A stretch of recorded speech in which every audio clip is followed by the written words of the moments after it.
করছি, শুকরিয়া আদায় করছি এবং বিশেষ করে আন্তরিকভাবে মুবারকবাদ জানাচ্ছি আমার প্রিয় আঙ্কেল আদ্দিন ফাউন্ডেশনের মহিউদ্দিন আঙ্কেলকে, যিনি এই ব্যতিক্রমধর্মী সুন্দর এক আয়োজন যশোরবাসীকে, বলতে গেলে বাংলাদেশকে উপহার দিয়েছেন। প্রিয় যশোরবাসী, আসলে আমি কি বলবো, আমি আমার নিজের ডকুমেন্টারি এখানে দেখে আমার আব্বার কথা মনে পড়ে যায়। আমার বাবা চলে গিয়েছেন দীর্ঘ অনেক দিন আগে, আমি যখন হেফজখানায় পড়ি। তো আজকে যখন এই ডকুমেন্টারিতে আমার বাবার কথা চলে আসে, আমি আমার চোখে পানি রাখতে পারি নাই। আল্লাহ পাক তাদের এই আয়োজনকে কবুল করুক, বলেন আমিন। প্রিয় উপস্থিতি, আমি আজকে আপনাদের সামনে নিপীড়িত নির্যাতিত মুসলিম উম্মার পক্ষ থেকে কিছু কথা বলবার চেষ্টা করব। আজ পৃথিবীর দিকে দিকে তাকালেই দেখা যাবে মুসলিমরা নির্যাতিত এবং নিপীড়িত। ইসরায়েলে সর্বশেষ ফিলিস্তিনের গাজার মুসলমানদের জন্য যে হসপিটাল ছিল, সেই হসপিটালটাকেও ইসরায়েলের বর্বর হানাদার বাহিনী বোমা ফেলে, বোমার আঘাতে সেই হসপিটালকে গুড়িয়ে দিয়েছে। চিৎকার করে ফিলিস্তিনের মুসলমানরা চিকিৎসার জন্য চিৎকার করে দিক বেদিক ছুটোছুটি করছে। ইসরায়েলে গ্রেট ইসরায়েল রাষ্ট্র গঠন করবার জন্য মুসলমানদেরকে তাড়িয়ে এক মহাযজ্ঞ, এক মহা আয়োজন তারা তৈরি করেছে। গ্রেট ইসরায়েল তৈরি করবে। আপনি যদি ভারতবর্ষের দিকে তাকান, পুরো ভারতবর্ষে হিন্দুত্ববাদী ব্রাহ্মণ্যবাদী তাগুতি শক্তি ইসলাম এবং মুসলমানদেরকে মূলোৎপাটন করে, ইসলাম এবং মুসলমানদেরকে তাড়িয়ে দিয়ে এই উপমহাদেশের অখণ্ড ভারত তৈরি করবার এক নীল নকশা, এক মহা আয়োজন তৈরি করে বসে আছে। অপ্রিয় মুসলিম উম্মাহ, আজকের আয়োজন বৃথা হয়ে যাবে। আজকের লক্ষ লক্ষ মানুষের জমায়েত বৃথা হয়ে যাবে যদি নির্যাতিত নিপীড়িত মুসলিম উম্মাহর পক্ষে এই জাহান, এই জজবা আমরা যদি কাজে লাগাতে ব্যর্থ হই, খোদার কসম করে বলি, খোদার কসম করে বলি, এই জজ খ্যাতি, এই জজবা, এই জনস্রোত কোনো কাজে আসবে না যদি আমরা নির্যাতিত নিপীড়িত মুসলিম উম্মার পক্ষে দাঁড়াতে ব্যর্থ হই।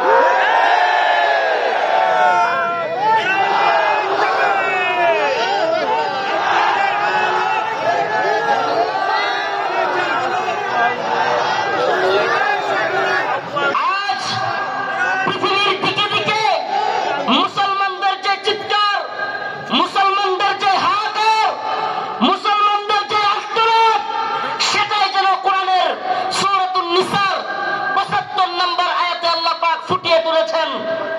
আল্লাহ পাক পৃথিবীবাসীকে জানিয়ে দিচ্ছেন, ওয়ামা লাকুম লা তুকাতিলুনা ফি সাবিলিল্লাহ, ওয়ামা লাকুম লা তুকাতিলুনা ফি সাবিলিল্লাহ ওয়াল মুস্তাদাফিনা মিনার রিজাল ওয়ান নিসাই ওয়াল উইলদানি আল্লাযীনা ইয়াকুলুনা রব্বানা ربنا أخرجنا من هذه القرية الظالم أهلها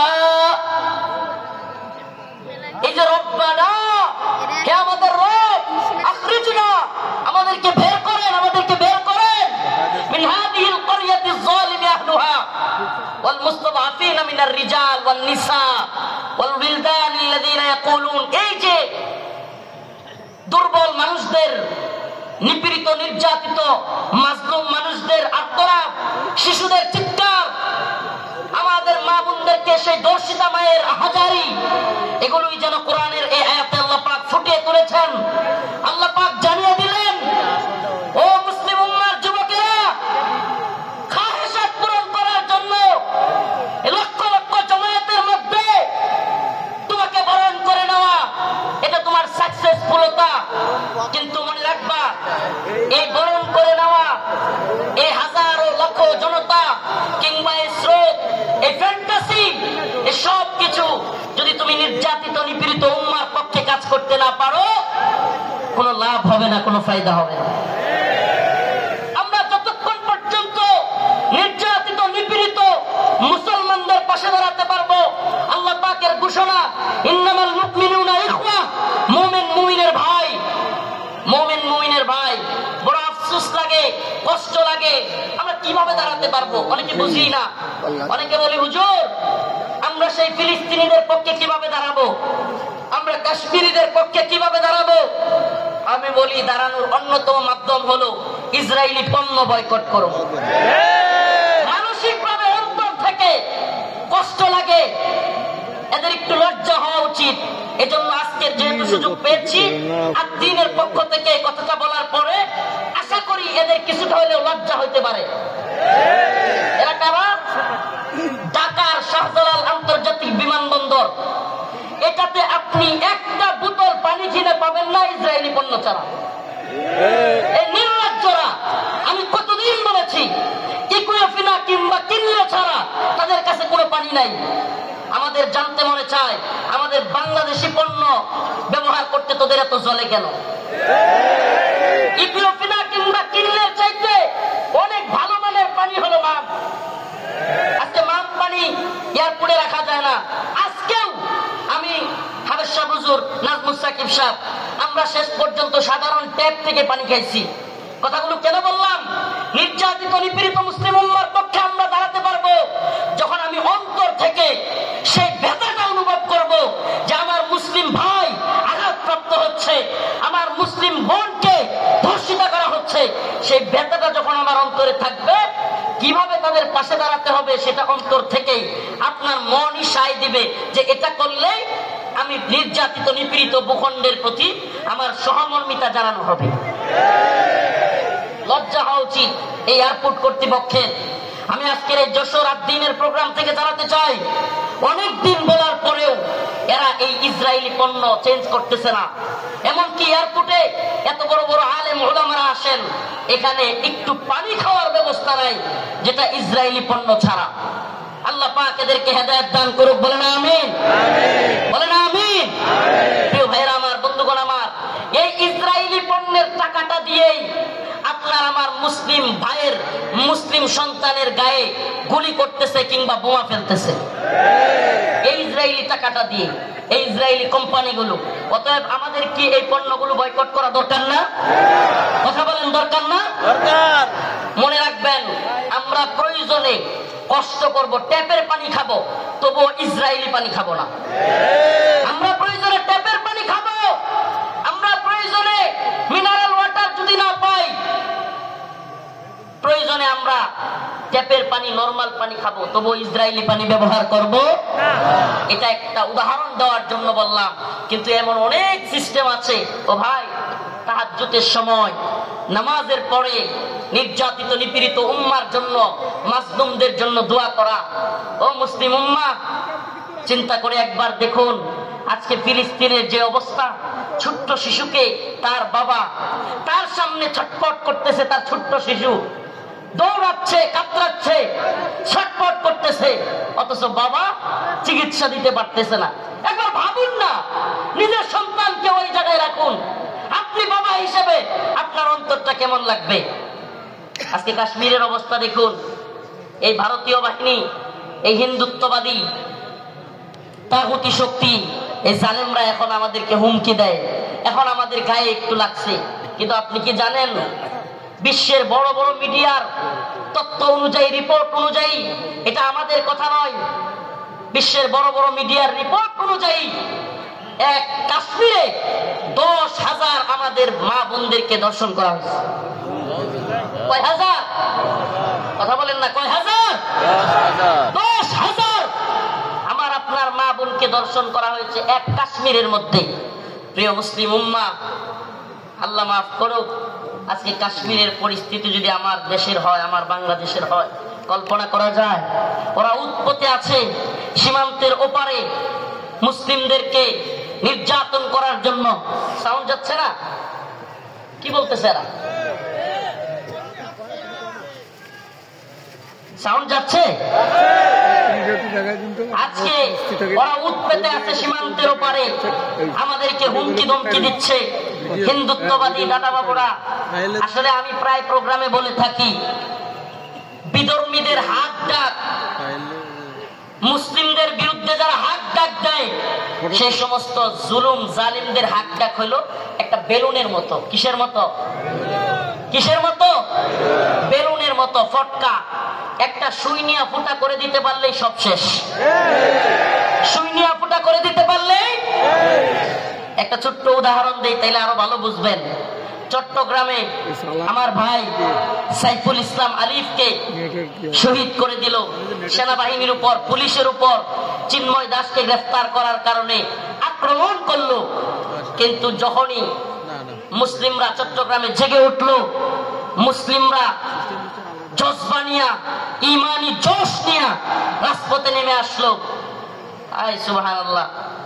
যেই চিন্ময় দাসকে গ্রেফতার করার কারণে, যে চিন্ময় দাসকে গ্রেফতার করার কারণে হাজার হাজার লোক প্রিজন ব্যান আটকায় দিছে, যে চিন্ময় দাসকে গ্রেফতারের কারণে আমাদের এক ভাইকে হত্যা করে ফেলছে, 2-3 দিন যাইতে পারে নাই। ওই যে একটা কথা আছে না, সেনাবাহিনীর কথাটা খুব প্রচলিত হয়েছিল বাংলাদেশে, গোপালগঞ্জেতে সূর্যই উঠেছে, বাকিটা বললাম না। যখনই ওইটা লাগাই দিছে, মুসলিমরাও জায়গা উঠছে।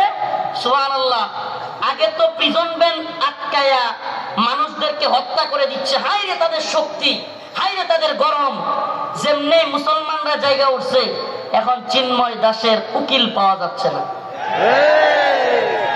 চিন্ময় দাসের কি নাই? কথা বলেন না, কি নাই? সুবহানাল্লাহ ওয়া বিহামদিহি, সুবহানাল্লাহ ওয়া বিহামদিহি। আপনারা এই বিষয়টা দেখে থাকলে বুঝবেন, এত হাত ডাক, এত কিছু, অথচ এখন চিন্ময় দাসের উকিল পাওয়া যাচ্ছে না। এদের হাত ডাক হলো ওই বেলুনের মতো, যদি সুই নিয়ে খালি ফোঁটা করে দিতে পারেন তাইলেই যথেষ্ট। এজন্য আমরা বলি, হিন্দুত্ববাদী নরেন্দ্র মোদীকে বলতে চাই, শত শত আলেমদেরকে শেখ হাসিনা তোমাকে খুশি করার জন্য গ্রেফতার করেছিল, অসংখ্য আলেমদেরকে নির্যাতন করেছিল শেখ হাসিনা মোদীকে খুশি করবার জন্য। কিন্তু আমরা জানতে চাই, শেষ পর্যন্ত মোদী কি হাসিনাকে টিকায় রাখতে পারছে? পারছে? কেন পারে নাই? কারণ এদের হাত ডাক এটা বেলুনের মতো। মুসলমানরা জায়গা গেলে পৃথিবীতে কোন জালেম টিকতে পারে নাই।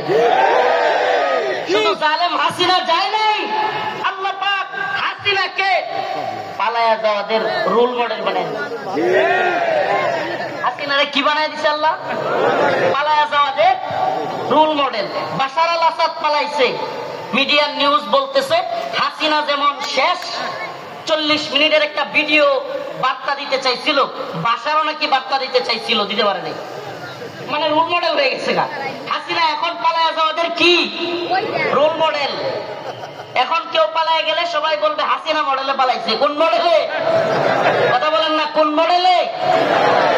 আফসোস লাগে, পরিতাপের বিষয়, কষ্টের বিষয়। অনেকে হয়তো আমার মতো আপনারাও চিন্তা করেন, হাজার হাজার মানুষকে গুলি করে মারলো, ছাত্রদেরকে গুলি করলো, স্কুলের মাদ্রাসার ছাত্রদেরকে গুলি করলো, হেলিকপ্টার থেকে গুলি করলো, এদেশের সর্বজন শ্রদ্ধেয় আলেমদেরকে কারাগারে নিয়ে বন্দী করলো, রিমান্ডের নামে নির্যাতন করলো, জুলুম করলো। গতকালকে যে আলেম এখানে আলোচনা করে গিয়েছেন, শেখুল হাদিসের সন্তান আল্লামা মামুনুল হক দামাত বারকাতুহুমকে দাড়ি ধরে টানাটানি করলো। এদেশের সর্বজন শ্রদ্ধেয় বুজুর্গ আলেম, সকলের শ্রদ্ধেয় মানুষ আল্লামা সাইদি রাহিমাহুল্লাহকে কারাগার থেকে হত্যা করে বাহির করলো। এত কিছুর পরেও এই নেত্রী আর এই দলের পক্ষে মানুষ থাকে। প্রশ্ন আসে না? প্রশ্ন আসে কি আসে না?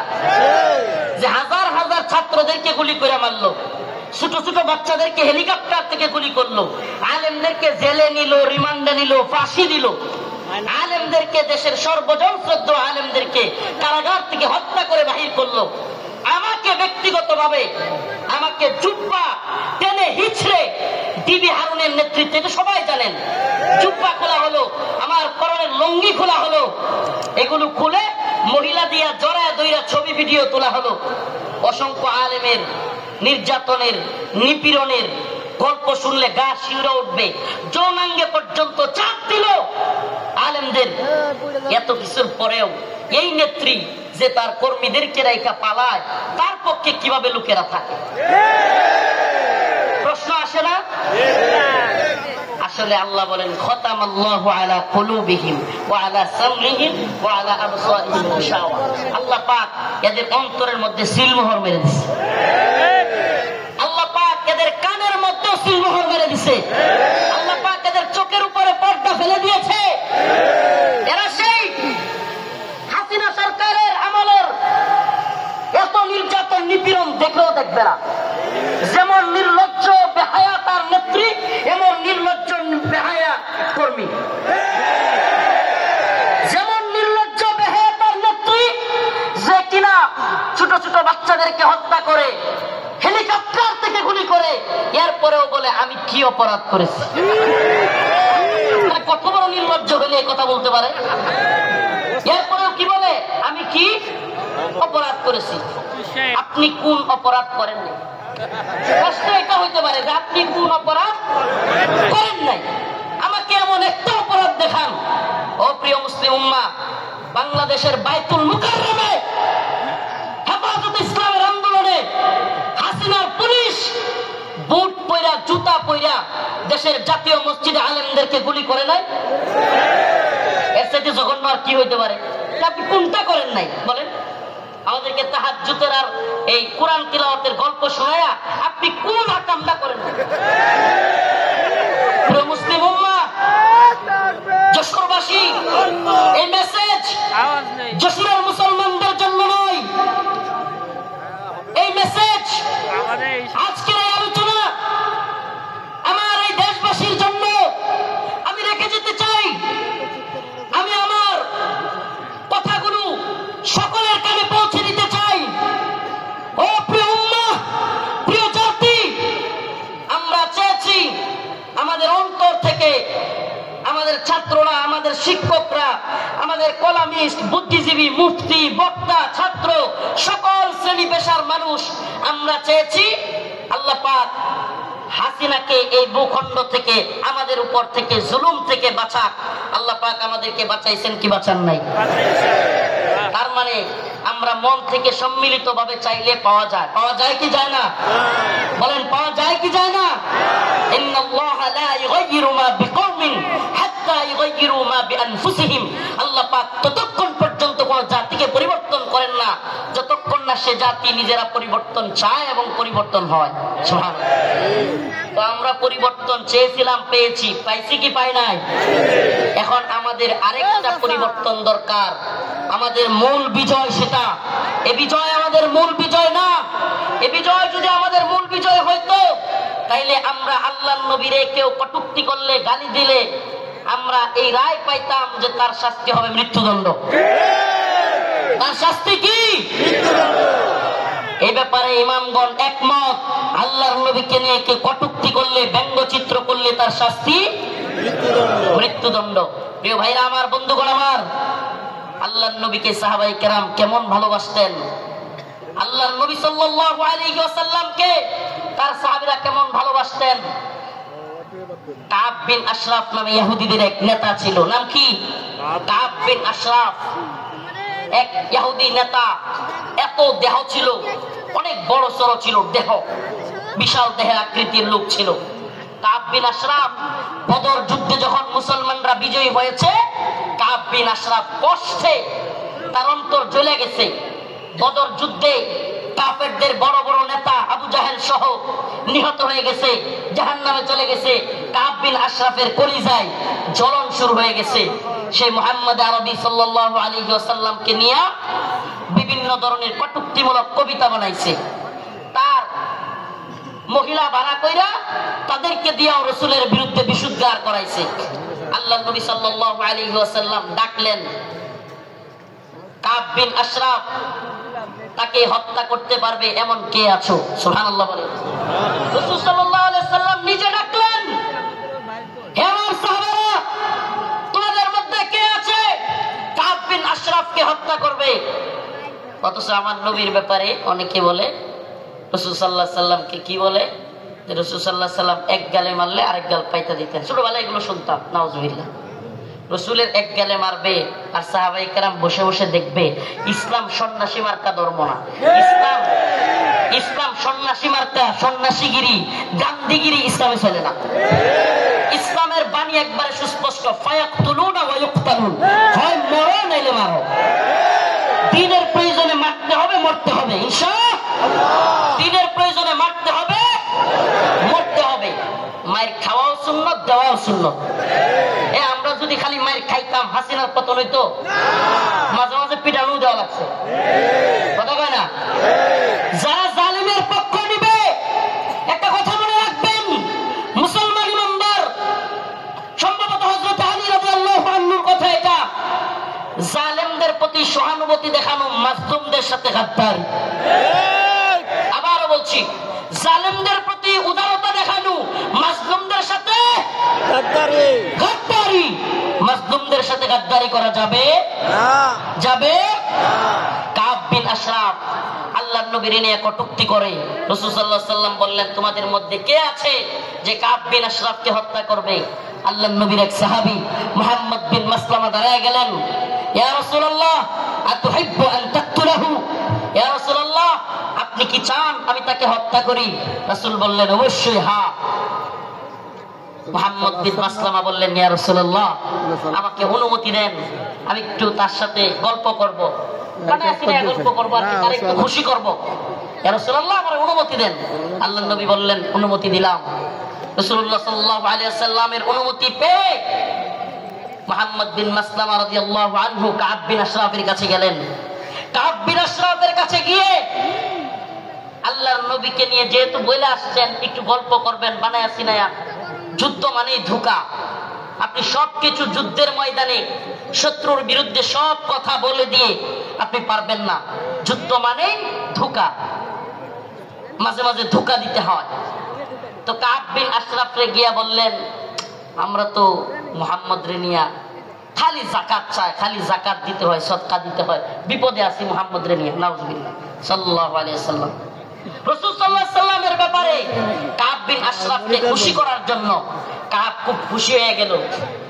আগেই কিন্তু অনুমতি নিয়ে আইছেন, আগেই অনুমতি নিয়ে আসছেন। আল্লাহর নবীর ব্যাপারে বললেন কাব বিন আশরাফকে, আমরা তো মুহাম্মদ রে নিয়ে বিপদে আছি। সাল্লাল্লাহু আলাইহি ওয়াসাল্লাম কি ড্রোনের ক্যামেরা, সাদাকা যাকাত দিতে দিতে আমরা শেষ হয়ে যাচ্ছি। কাব কয়, কে আগেই কইছিলাম না? খুব খুশি হয়েছে, আগেই তো কইছিলাম। এবার মুহাম্মদ বিন মাসলামা বললেন, তোমার কাছে কিছু কর্জা চাই। কি চাই? কর্জা চাই, আমাদেরকে কিছু খাদ্য দাও। কাব বিন আশরাফ বলল, দিতে পারি, কিন্তু কিছু বন্ধক রাখতে হবে। আল্লাহর নবীর সাহাবী মুহাম্মদ বিন মাসলামা রাদিয়াল্লাহু আনহু আল্লাহর নবীকে বলে এসেছেন, ও পয়গম্বর, ও আমার প্রিয় হাবিব, আমি অবশ্যই কাব বিন আশরাফকে কতল করব, তবে আমাকে অনুমতি দেন, আমি যেন কাব বিন আশরাফের সাথে খুশ গল্প করতে পারি। আল্লাহর নবী বললেন, অনুমতি দেয়া হলো। কাব বিন আশরাফকে মুহাম্মদ বিন মাসলামা রাদিয়াল্লাহু আনহু বললেন, মুহাম্মদ, তিনি তো আমাদের কাছ থেকে বেশি বেশি সাদাকা আর যাকাত নিচ্ছেন, এমত অবস্থায় আমরা তো ফতুর হয়ে যাচ্ছি, কি করা? কাব খুব খুশি হয়ে গেল। কাব বলল, আগে তোমাদেরকে বলেছিলাম মুহাম্মদের পিছনে থাকবা না। এবার কাব বিন আশরাফের কাছে মুহাম্মদ বিন মাসলামা কিছু চাইলেন। সে বলল দিতে পারি, শর্ত হলো কিছু বন্ধক রাখতে হবে। দিতে পারি, তবে শর্ত হলো কিছু বন্ধক রাখতে হবে। মুহাম্মদ বিন মাসলামা রাদিয়াল্লাহু আনহু বললেন ঠিক আছে, কি বন্ধক চাও? কাব বিন আশরাফ বলল তোমার বউরে বন্ধক দাও। নাউজুবিল্লাহ। তো ভালো ছিল, এটার বডি ছিল অনেক লম্বা উঁচা, বিরাট সাইজের মানুষ। মুহাম্মদ বিন মাসলামা রাদিয়াল্লাহু আনহু বললেন না, তোমার কাছে আমার বউ দেওয়া যাবে না। এবার মুহাম্মদ বিন মাসলামা রাদিয়াল্লাহু আনহু বললেন দিতে পারি, আমার ডাল তলোয়ার এই তরবারিগুলো তোমার কাছে দিতে পারি। এগুলো বন্ধক রাখলেন।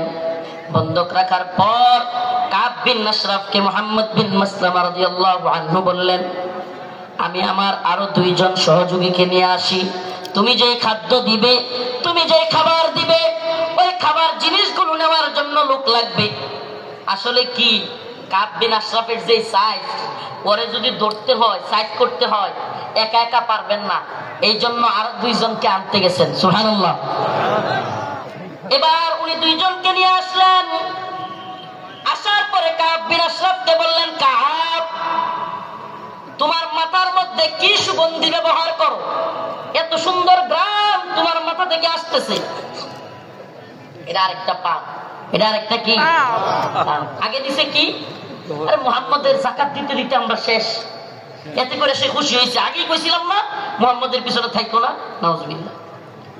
তো এইবার কি পাপ দিল যে তোমার কল্লার মধ্যে, তোমার মাথার মধ্যে এমন কি সুগন্ধি দাও, এত সুগন্ধি আসতেছে, সুঘ্রাণ আসতেছে। কাব বিন আশরাফ খুশিতে গদগদ হয়ে গেছে, খুব খুশি হয়েছে, পাপ দিছে। তো মুহাম্মদ বিন মাসলামা রাদিয়াল্লাহু আনহু বললেন কাব, তোমার মাথার থেকে একটু সুঘ্রাণ নেওয়ার জন্য তোমার মাথাটা একটু আমাকে আগায় দিতে পারবা? মানে মাথা থেকে কি নিব? সুগন্ধি নিব। কাব বিন আশরাফ খুশি হয়ে গেল। খুশি হয়ে কাব বিন আশরাফ তার কল্লাটা আগায় দিল। ও যশোরবাসী, খুব মনোযোগ দিয়ে শুনবেন।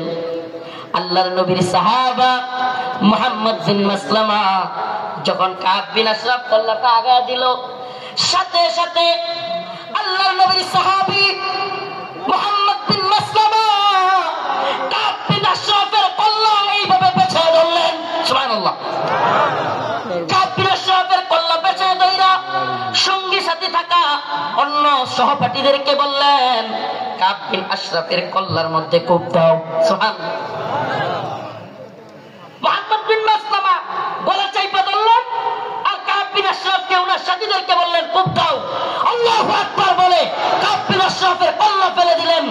ও মুহাম্মদ আরবির উম্মতেরা, সেই জগৎ বিখ্যাত উক্তি শেখ খালিদ আর রশিদ ফাকাল্লাহু আসর কণ্ঠে কণ্ঠ মিলিয়ে বলতে চাই, ইয়া উম্মত মুহাম্মদ, ইয়া উম্মত মুহাম্মদ, আমার নবীকে নিয়ে কটূক্তি করা হবে, আমার নবীকে নিয়ে ব্যঙ্গচিত্র বানানো হবে। আল্লাহর নবীর সাহাবায়ে কেরাম সহ্য করতে পারতেন না। ফরমায় রাসূলুল্লাহ সাল্লাল্লাহু আলাইহি ওয়াসাল্লাম, ফরমায় রাসূলুল্লাহ সাল্লাল্লাহু আলাইহি ওয়াসাল্লাম, মান সাব্বা নবিয়ান ফাকতুলু, আল্লাহর নবীকে নিয়ে যে কটূক্তি করবে, রাসূল সাল্লাল্লাহু আলাইহি ওয়াসাল্লামকে যে গালি দিবে, তার শাস্তি একটাই। সমস্ত ইমাম একমত, আল্লাহর নবীকে নিয়ে কটূক্তিকারীর শাস্তি ওয়াজিবুল কতল, তাকে হত্যা করা হবে, তার কল্লা থেকে গলাকে আলাদা করে দিতে হবে।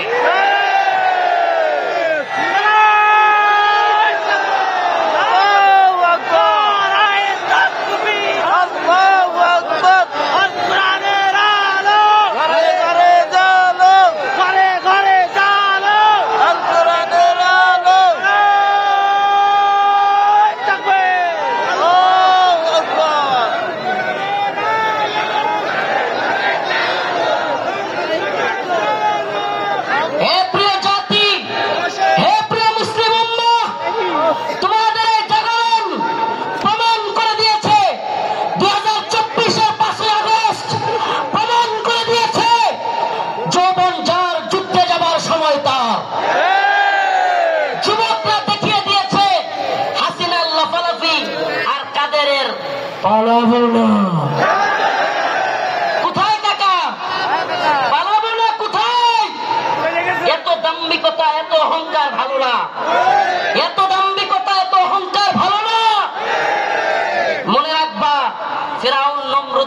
কাছে কোনো টাইম ছিল না, আর উবাইদুল কাদের আর হাসিনা। আল্লাহ পাক তোমাদেরকে পরিণতি দেখিয়ে দিয়েছেন। মুসলিম উম্মার যুব সমাজদেরকে বলি, ও প্রিয় উম্মার যুবকেরা, তৈরি হও নির্যাতিত নিপীড়িত মুসলিম উম্মার পাশে দাঁড়াবার জন্য। তৈরি হও আল্লাহর নবীর বিরুদ্ধে যারা যাবে বাংলার জমিনে, তাদেরকে অবশ্যই ওয়াজিবুল কতল, আল্লাহর নবীর গালি দেওয়ার শাস্তি, মৃত্যুদণ্ড করতেই হবে। রাজি আছো তো ইনশাআল্লাহ? ও প্রিয় মুসলিম উম্মাহ, তোমরা তো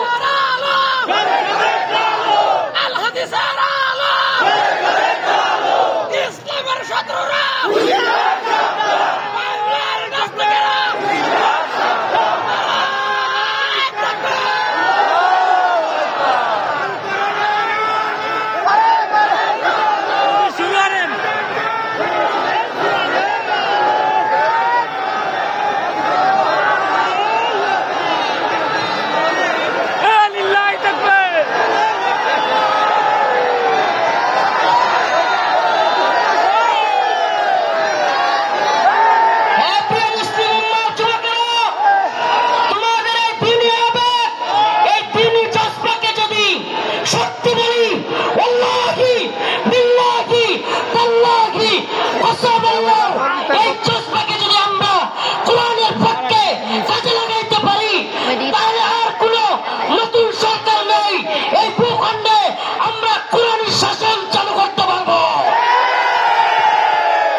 জানিয়ে দিতে চাই, তন্ত্রমন্ত্রের দিন শেষ, কোরআন সুন্নাহর বাংলাদেশ।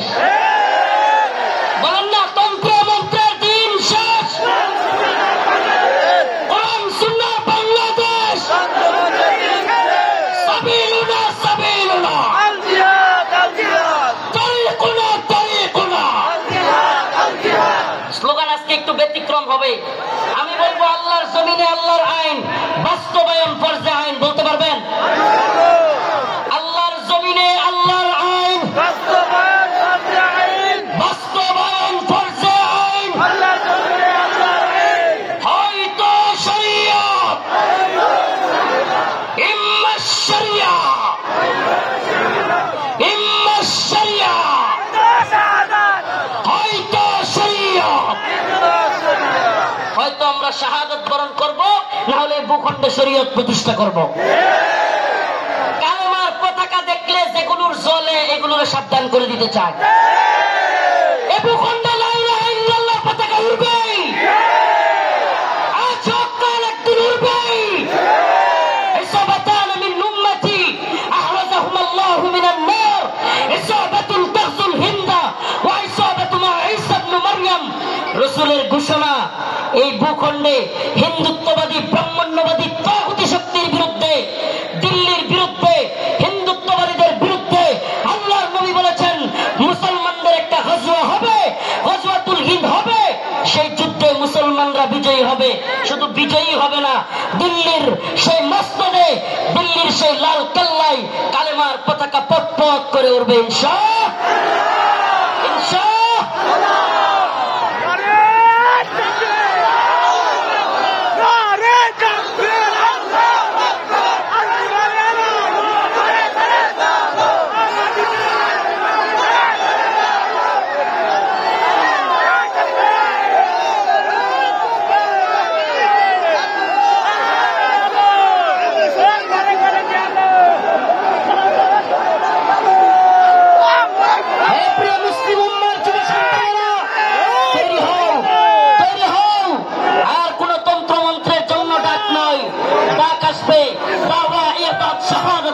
আসবে, শহীদ হইতে রাজি আছো তো ইনশাআল্লাহ? জীবন দিতে প্রস্তুত আছো তো ইনশাআল্লাহ? আরে আমরা দুনিয়ায় এসেছি দ্বীনের জন্য, শহীদ হওয়ার জন্য। এই দুনিয়ায় আর কোনো সফলতা নাই, আল্লাহর জন্য শাহাদাতের মধ্যেই সফলতা। ইম্মা শরিয়া ওয়া ইম্মা শাহাদা, হয়তো শরিয়ত। আল্লাহর জমিনে আল্লাহ এই জমিন কার? চিৎকার করে বলেন কার? জমিন কার? হুকুম চলবে কার? ইনিল হুকমু ইল্লা লিল্লাহ, আমার আল্লাহ তা'বুদু ইল্লা ইয়্যাহ। হুকুম হবে আল্লাহর, ইবাদত হবে আল্লাহ। ইবাদত হবে কার? একমাত্র আল্লাহ। এই পুরো তাগুতের গোলামি আমরা করব না। আমরা কার গোলাম? আমরা ভারতের গোলাম নই, আমরা আমেরিকার গোলাম নই, আমরা ইসরায়েলের গোলাম নই। আমরা কার গোলাম? গোলামি হবে কার? পৃথিবীবাসী জেনে রাখো, আমরা আল্লাহর গোলামি করি। এই মাথা নোয়াবো তো আল্লাহর কাছে। এই মাথা নোয়াবো তো কার কাছে? পৃথিবীর কারো কাছে আমাদের মাথা নত হবে। এবার আমার ডকুমেন্টারি তো দেখলেন, শেখুল হাদিস ইবনে শেখুল হাদিসের ডকুমেন্টারি দেখলেন, অন্যান্য আলেমদের ডকুমেন্টারি তো দেখবেন। আমি কিছু মাসলুমদের ডকুমেন্টারি আপনাদের সামনে বলে যাই, কলিজা ফেটে যায়। ও মুসলিম উম্মার প্রিয় যুবক ভাইরা, আপনারা জেনে থাকবেন 2013 সালে শাপলা চত্বর এক ভয়াবহ রাতের সাক্ষী অনেকেই। আপনারা জেনে থাকবেন। প্রিয় বাবাজি, আজকের প্রোগ্রামের আয়োজক সহ সবার এই কথাগুলো মনোযোগ সহকারে শোনা দরকার।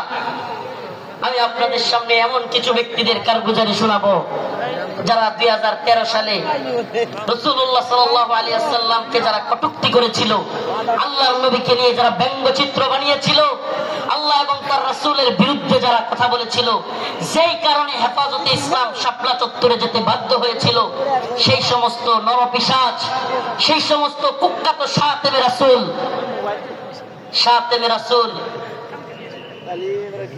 রাজীব, ব্লগার রাজীব, শাতেমে রাসূল অভিজিৎ রায়, ওয়াশিকুর রহমান বাবু, ফয়সাল আরিফিন দীপন, আর কতগুলো নাম বলতে পারবো। এরা আল্লাহর নবী এবং আল্লাহকে নিয়ে কটূক্তি করেছিল, আম্মা জানদেরকে নিয়ে কটূক্তি করেছিল। মনে আছে আপনাদের? মনে আছে? 2013 সালে ব্লগার রাজীব, অভিজিৎ রায়, ফয়সাল আরিফিন দীপন, ওয়াশিকুর রহমান বাবু, ব্লগার নাজিমউদ্দিন সামাদ, আরো অনেকগুলো কুখ্যাত শাতেমে রাসূল আল্লাহর নবীকে নিয়ে কটূক্তি করেছিল। ও প্রিয় মুসলিম উম্মার যুবকেরা, আজকের ঐতিহাসিক প্রোগ্রামে আমি যদি সেই মাজলুম ভাইদের কথা না বলি, আমি তাদের সাথে কারাগারে ছিলাম। ওয়াল্লাহি একটা ভাইয়ের মিথ্যা মামলায় ফয়সাল আরিফিন দীপনকে, অভিজিৎ রায়কে কে বা কারা হত্যা করেছে। ভার্সিটির প্রিয় যুবকদেরকে, আমার প্রিয় যুবক ভাইদেরকে এরা কারাগারে বন্দী করে রেখেছে। হাসিনা সরকার বিগত 10-12 বছর যাবত পরিবারের সাথে তাদেরকে দেখা করতে দেয় না। আমি প্রায় কোর্টে গেলে তাদের সাথে দেখা হইতো। আমাদের সেই ভাই আরাফাত, সেই ভাই সাইমুম, সেই ভাই আব্দুস সবুর, বিভিন্ন ভাইদেরকে আমরা দেখে আসছি যারা কিনা এক একজন 2টা-3টা করে ফাঁসির রায় নিয়ে কারাগারে পড়ে আছে। কি এদের অপরাধ? আমাদের ভাই ফারাবি, কি এদের অপরাধ? ফারাবির অপরাধ, আরাফাত ভাইয়ের অপরাধ, সাইমুম ভাইয়ের, আব্দুস সবুর ভাই, এই ভাইদের অপরাধ আল্লাহর নবীকে নিয়ে কটূক্তিকারীদের বিরুদ্ধে তারা ফেসবুকে বা বিভিন্ন মাধ্যমে লেখালেখি করেছিল। আল্লাহর নবীকে যারা কটূক্তি করেছে তাদের বিরুদ্ধে লেখালেখির কারণে, ও প্রিয় যশোরবাসী, ও প্রিয় আদ-দ্বীনের প্রোগ্রামে থাকা যুবকেরা, অন্তত তোমাদের সেই যুবকদের জন্য কিছু করা দরকার। আজকের এই আদ-দ্বীনের প্রোগ্রামে আমি সেই ভাইদেরকে স্মরণ করি। ওয়াল্লাহি কসম করে বলি, আমি যখন দেখতাম 2টা-3টা ফাঁসি নিয়েও এরা দিব্যি হাসতেছে, তখন আর নিজের মনের মধ্যে কিছুই মনে হইতো না। আরে আমি আর কি, আমার তো আর ফাঁসির রায় হয় নাই, আমার তো ফাঁসির রায় হয় নাই। 2টা-3টা ফাঁসির রায় নিয়ে হাসতেছে, দিব্যি চলতেছে, এদের মনের মধ্যে কোনো কষ্ট নাই। এই যুবকেরা দীর্ঘদিন যাবৎ কারাগারে পড়ে আছে। ও প্রিয় মুসলিম উম্মার যুবকেরা, ও নেতারা, ও বক্তা মুফতি শাইখুল হাদিসরা, আল্লাহর নবীর পক্ষে কথা বলতে গিয়া দীর্ঘদিন যাবৎ তাদেরকে জঙ্গি ট্যাগ দিয়া আজকে কারাগারে বন্দী করে রেখেছে হাসিনা সরকার। এখন ওই ভাইগুলো মুক্তি পাচ্ছে না।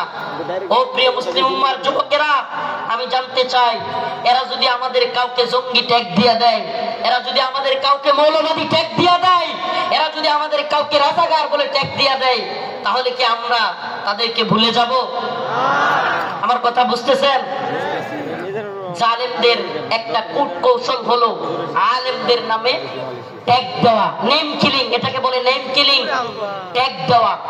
আল্লামা সাঈদী রাহিমাহুল্লাহকে কষ্ট নিয়ে বলতে হচ্ছে, যখন তিনি জীবিত আমাদের অনেক আলেম ওনাকে নিয়ে কথা বলার সাহস করে নাই, ওনার পক্ষে কথা বলে নাই। কেন বলে নাই? কারণ ওনাকে রাজাকারের মামলা দেওয়া হয়েছে। এখন আমরা যদি ওনার পক্ষে কথা বলি তাইলে আমাদেরকেও না জানি রাজাকারের মামলা দিয়ে দেয়। আল্লামা জসিমউদ্দিন রহমানী দাওয়াত বারাকাতুহুম হুজুর কারাগারে থাকতেও ওনাকে নিয়েও অনেকে কথা বলে নাই। কেন?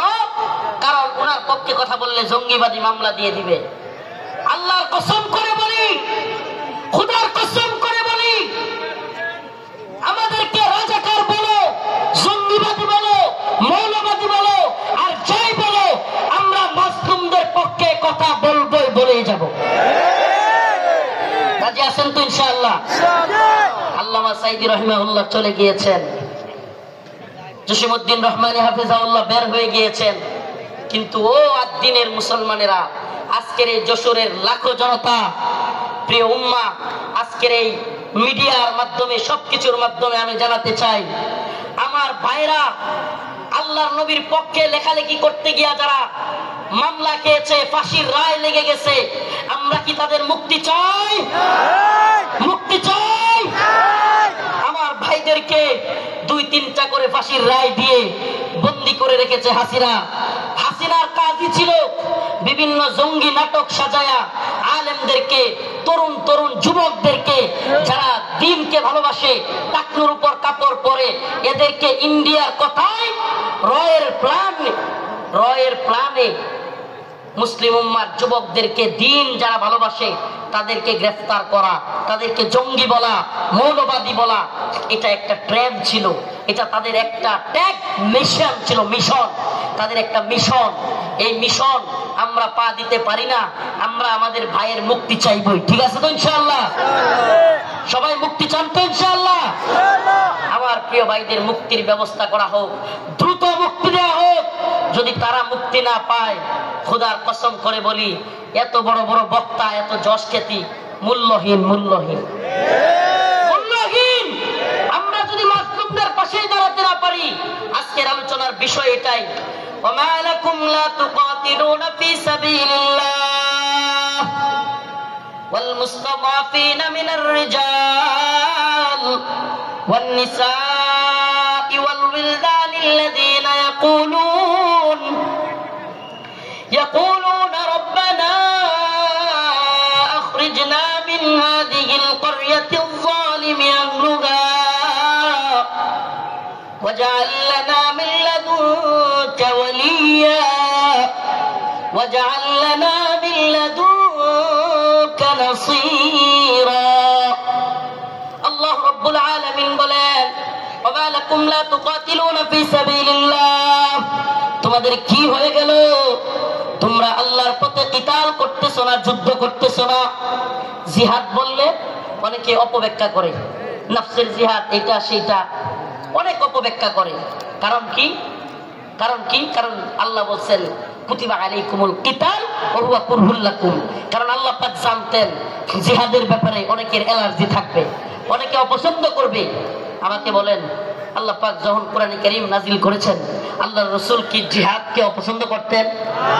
হ্যাঁ, সাহাবায়ে কেরাম অপছন্দ করতেন। তাহলে এই আয়াত কাদের জন্য? কুতিবা আলাইকুমুল কিতাল ওয়া হুয়া কুরহুল লাকুম, এই আয়াত কাদের জন্য? আমাদের জন্য। আল্লাহ পাক জিহাদকে, যুদ্ধকে ফরজ করেছেন দ্বীনের জন্য, অথচ তোমরা তা অপছন্দ করবে, অপছন্দ করো। আল্লাহ বলছেন তোমাদের অনেক জিনিস আছে অপছন্দ, কিন্তু হুয়া খায়রুল লাকুম, সেটার মধ্যে কল্যাণ আছে। আমার তো মনে হয় আল্লাহ পাক, আমার মনে হয় না, এটাই তাফসীর, এটাই ব্যাখ্যা, যে আল্লাহ পাক সেই সমস্ত লোকদেরকে উদ্দেশ্য করে বলেছেন যারা জিহাদকে অপছন্দ করবে। সাহাবায়ে কেরাম জিহাদকে পছন্দ করতেন না, আল্লাহর নবী আল্লাহর দ্বীনের পক্ষে জিহাদকে অপছন্দ করতেন না। যারা অপছন্দ করে তাদের জন্য এই কথা। অথচ দিকে দিকে মাজলুম, ওমা লাকুম লা তুকাতিলুনা ফি সাবিলিল্লাহ, তোমাদের কি হয়ে গেল? তোমরা আল্লাহর পথে যুদ্ধ যুদ্ধ করতেছ না। ওয়াল মুস্তাদআফিনা মিনার রিজাল ওয়ান নিসাই ওয়াল বিলদান, দুর্বল নারীরা, দুর্বল বাচ্চারা চিৎকার করে করে বলতেছে ইয়াকুলুনা রব্বানা আখরিজনা, হে আল্লাহ আপনি আমাদেরকে বের করেন, মিন হাদিহিল ক্বরিয়াতিজ যালিমি আহলুহা, এই ভূখণ্ডের মানুষরা বড় জালেম, ওয়াজআল লানা মিন লাদুনকা ওয়ালিয়া, আপনি আমাদের জন্য অভিভাবক পাঠান, ওয়াজআল লানা মিন লাদুনকা নাসীরা, আপনি আমাদের জন্য সাহায্যকারী পাঠান। মাজলুমদের সাহায্যকারী হইতে রাজি আছি তো ইনশাআল্লাহ? মাজলুমদের সাহায্যকারী হইতে রাজি আছি তো ইনশাআল্লাহ?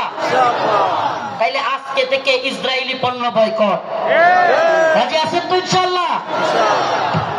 আজকে থেকে যে সমস্ত মাজলুমরা রাসূলের পক্ষে লিখতে গিয়ে বলতে গিয়ে আমার ভাই ফারাবি, আমার ভাই আরাফাত, সাইমুম, আমি আমার ভাই বলতেছি, পারলে আমারে মামলা দিয়ে দে, আমার যায় আসে না। তাদের সাথে আমারে মামলা দিয়ে দিলে আমার যায় আসে না, এরা আমাদের ভাই। আমরা অনেকেই সেই গাজী ইলমুদ্দিনের গল্প বলি, ভারতে রঙ্গিলা রাসূল বই লিখেছিল নাউজুবিল্লাহ, সেই গল্প বলতে পছন্দ করি। কিন্তু বাংলাদেশের গাজী ইলমুদ্দিনরা 2টা-3টা করে ফাঁসির রায় নিয়ে কারাগারে পড়ে আছে, সেই খবর আমরা কেউ রাখি না। প্রিয় ভাইরা আমার, বন্ধুগণ আমার, মাজলুম উম্মার পক্ষে দাঁড়াতে হবে। আজকের আমার আলোচনার মূল কথা মাজলুম উম্মার পাশে দাঁড়াতে, মাজলুম উম্মার পাশে দাঁড়াতে।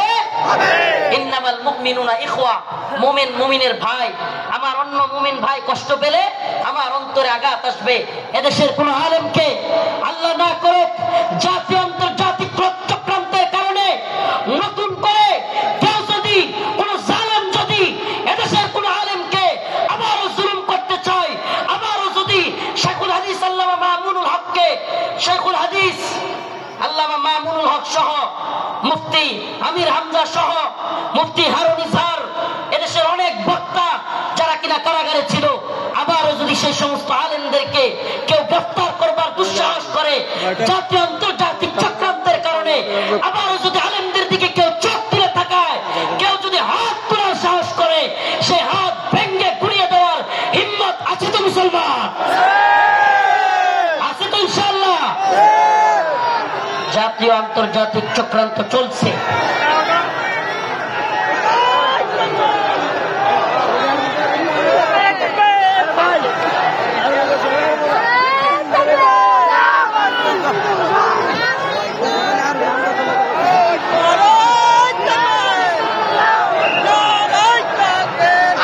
জাতীয় আন্তর্জাতিক চক্রান্ত চলছে আমাদের এই ভূখণ্ডকে নিয়ে, জাতীয় আন্তর্জাতিক চক্রান্ত চলছে। এই চক্রান্তের ডালপালা গভীরে আমরা জাতি হিসেবে সজাগ থাকবো। একটা কথা মনে রাখবেন, আগামীকালকে আপনার ঘরে চুরি অথবা ডাকাতি হবে, আপনি যদি আগে ভাগে জানতে পারেন, তাইলে আপনি ডাকাতকে কিভাবে আটকাইতে হবে এটা আপনি আরামসে বুঝে যাবেন। সজাগ থাকা খুব জরুরি। আগামীকালকে ডাকাত আপনার বাড়িতে হামলা করবে, যদি ডাকাতকে নিজে সামলাইতে না পারেন, প্রয়োজনে আপনি কালকে আসবে জানলে প্রয়োজনে মাইকিং করবেন, ঠিক কি ঠিক না? প্রয়োজনে কি করবে? মাইকিং করে হলেও ডাকাত আটকাবে।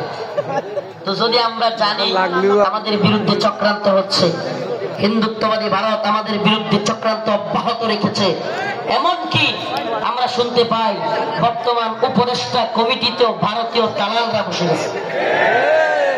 একথা আমরা শুনতে পাই, বর্তমান উপদেষ্টা কমিটিতে ভারতীয় দালাল ঢুকে গেছে। আমাদের বক্তব্য স্পষ্ট, মুমিন এক গর্তে দুইবার পা দেয় না।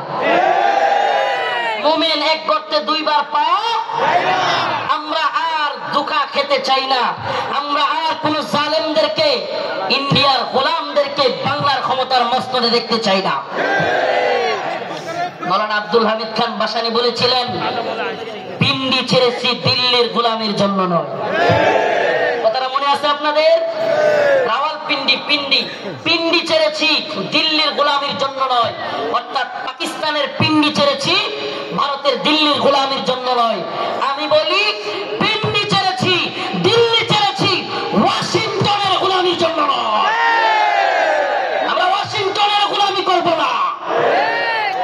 সমস্ত জাতীয় আন্তর্জাতিক চক্রান্তকে মোকাবেলা করে আমরা স্বাধীন চেতা, আমরা মুসলমান, আমরা স্বাধীন ভূখণ্ডে স্বাধীনভাবে বসবাস করতে চাই। আমরা কোরআন সুন্নাহ অনুযায়ী রাষ্ট্র ব্যবস্থা চাই। রাজি আছেন ইনশাআল্লাহ? ওয়ালাউ আন্না আহলাল কুরা আমানু ওয়াত্তাকাউ লাফাতাহনা আলাইহিম বারাকাতিন মিনাস সামাই ওয়াল আরদ। সুবহানাল্লাহ। আল্লাহ পাক বলেন ওয়ালাউ আন্না আহলাল কুরা আমানু ওয়াত্তাকাউ লাফাতাহনা আলাইহিম বারাকাতিন মিনাস সামাই ওয়াল আরদ। আল্লাহ পাক বলেন যদি জমিনের বাসিন্দারা তাকওয়া অবলম্বন করত এবং আল্লাহর আইন মেনে চলতো তাহলে আল্লাহ পাক বারাকাতিন মিনাস সামাই ওয়াল আরদ, আসমান এবং জমিনের সমস্ত বারাকা খুলে দিতেন। আল্লাহ পাক সমস্ত বারাকা খুলে দিতেন। এজন্য আমি স্লোগান ধরেছি আল্লাহর জমিনে আল্লাহর আইন বাস্তবায়ন ফরজে আইন।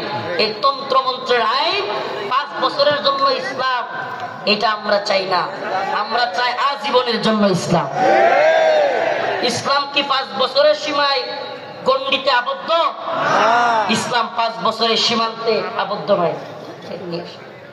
ইসলাম 5 বছরের সীমানায় আবদ্ধ না। 5 বছর ভোট দিয়া নির্বাচিত করে ইসলাম কায়েম। 5 বছর গেলে আবার হয়তো সরে যেতে হবে। দিন ইসলাম,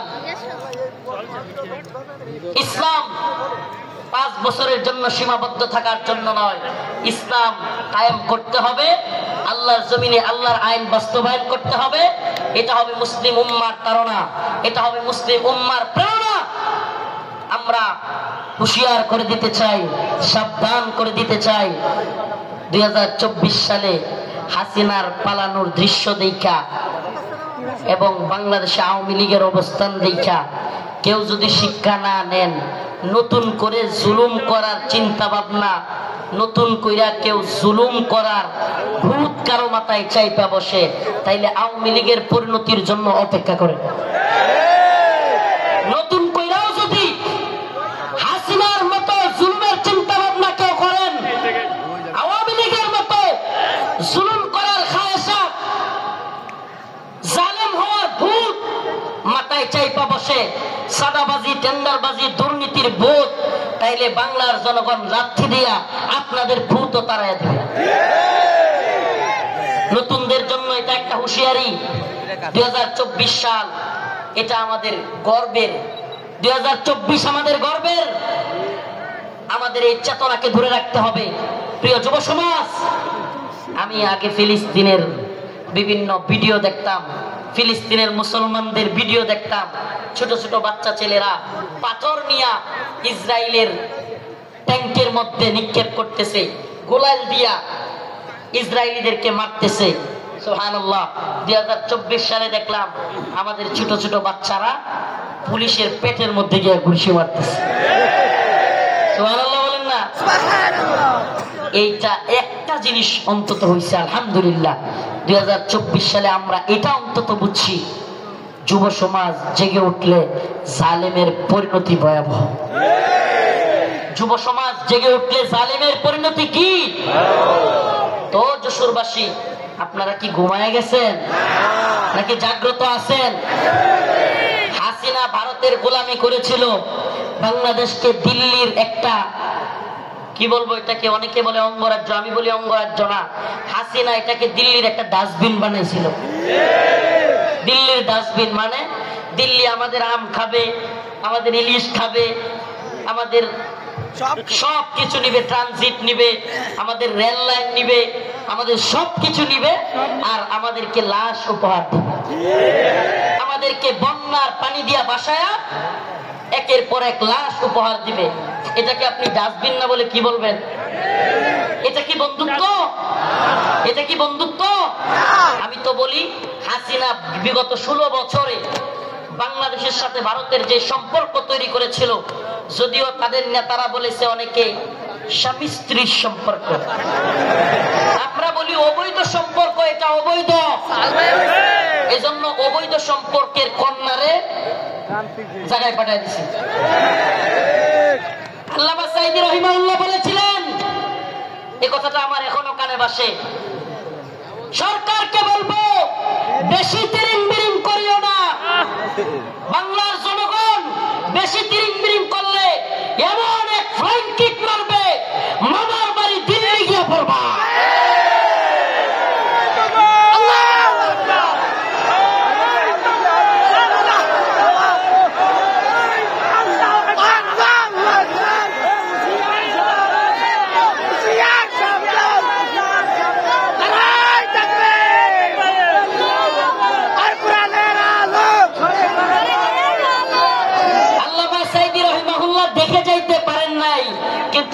আলহামদুলিল্লাহ সাইদি রাহিমাহুল্লাহর কথাই বাস্তব হয়েছে।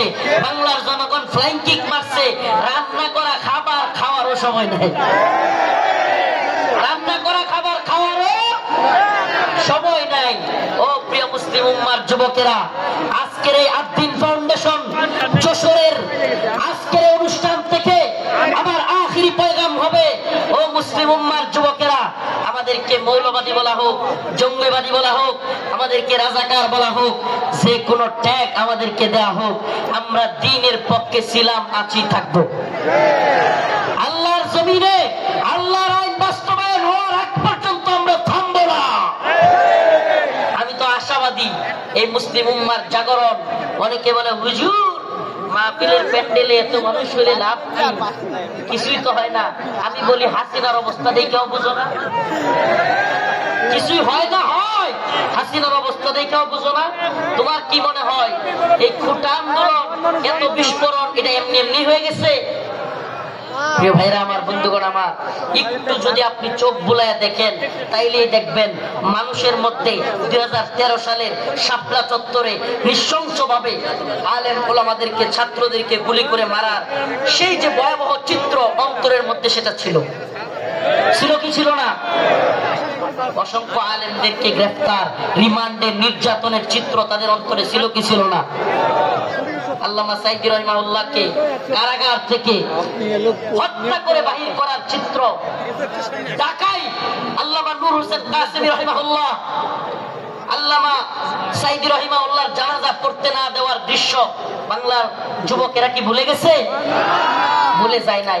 সবগুলো বিষয় একত্রিত হইয়া শেষে যখন সাধারণ ছাত্রদেরকেও গুলি করে হাসিনা মারা শুরু করলো, একটা বিস্ফোরণ ঘটে গেল। ঠিক ঠিক না? তো বিস্ফোরণ কোত্থেকে শুরু হয়েছে? সেই আগে থেকে এই বিস্ফোরণ শুরু হয়েছে। এজন্য বলি প্রিয় মুসলিম উম্মাহ, আপনাদের প্রতি আমার আখিরি পয়গাম, ও আদ্দিনের মুসলমান, আজকের এই যশোরবাসী, খুলনাবাসী, সারা বাংলাদেশ থেকে আগত মিডিয়ার মাধ্যমে সারা দেশে যারাই আমার কথাগুলো শুনবেন, আমার একটা পয়গাম, আখিরি পয়গাম আপনাদের প্রতি। ও প্রিয় মুসলিম উম্মাহ, আমাদেরকে দ্বীনের প্রয়োজনে, আল্লাহর জমিনে আল্লাহর দ্বীন বাস্তবায়নের জন্য, কাফের মুশরিকদের মোকাবেলা করবার জন্য, প্রয়োজন হলে দ্বীনের জন্য ময়দানে শহীদ হওয়ার জন্য তৈরি থাকতে হবে। এটা মনে রাখবেন, শাহাদাতের তামান্না। আল্লাহ পাক আমাদেরকে কবুল করুক, মঞ্জুর করুক, বলেন আমিন। শাহাদাতের তামান্না, আখিরি পয়গাম। প্রিয় ভাই মুফতি আমির হামজা হাফিজাহুল্লাহ চলে এসেছেন, আমি ছেড়ে দিব। ভাইয়ের জন্য আপনাদের কাছে খাস করে দোয়া চাই, খাস ভাবে দোয়া চাই। নাসরুম মিনাল্লাহ ওয়া বাশশিরিল মুমিনিন। আসসালামু আলাইকুম ওয়া রাহমাতুল্লাহি ওয়া বারাকাতুহু।